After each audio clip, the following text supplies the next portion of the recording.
300 രൂപയുമായി ഒളിച്ചോടിയ നടനിന്ന് 3000 കോടിയുടെ ആസ്തി. അതാണ് സിനിമ. ബാഹുബലിയെപ്പോലെ ഒരു ബ്രഹ്മാണ്ഡ ചിത്രം ഈ ഭൂമുഖത്ത് അവതരിച്ചിട്ടുണ്ട്. പല ഭാഷകളിലായി. പേര് KGF. അതിൽ നായകൻ യാഷ്. കന്നഡ ചിത്രം പല ഭാഷകളിലായി. 3000 തിയേറ്ററുകളിലാണ് കളിക്കുന്നത്. 100 കോടിക്കടുത്ത് മുതൽ മുടക്ക്. വാരിക്കൂട്ടിയത് ചിലവാക്കിയതിന്റെ 4 ഇരട്ടി.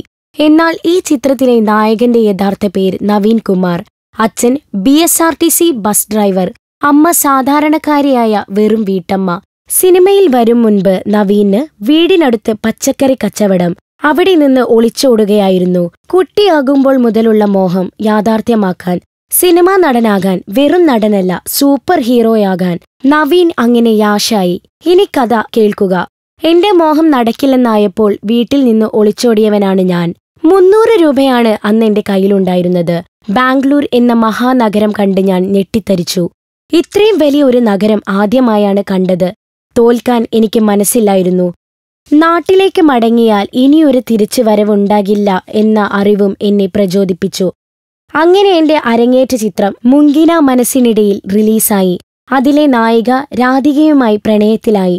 ടെലിവിഷനിൽ ജോലി ചെയ്തു തുടങ്ങിയ കാലം മുതൽ അടുപ്പമുണ്ടായിരുന്നു രാധികയായി.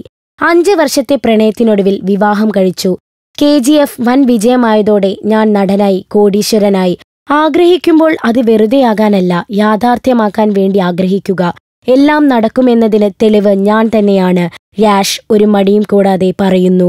Film coat. ഞങ്ങളോടുള്ള സ്നേഹത്തിന്റെ മധുരം കൂടുന്നു. 5 ലക്ഷം കടന്നിരിക്കുന്നു സബ്സ്ക്രൈബ്.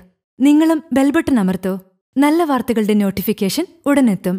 വിശ്വസിച്ച് ഒപ്പം നിൽക്കുന്നവർക്ക് നന്ദി.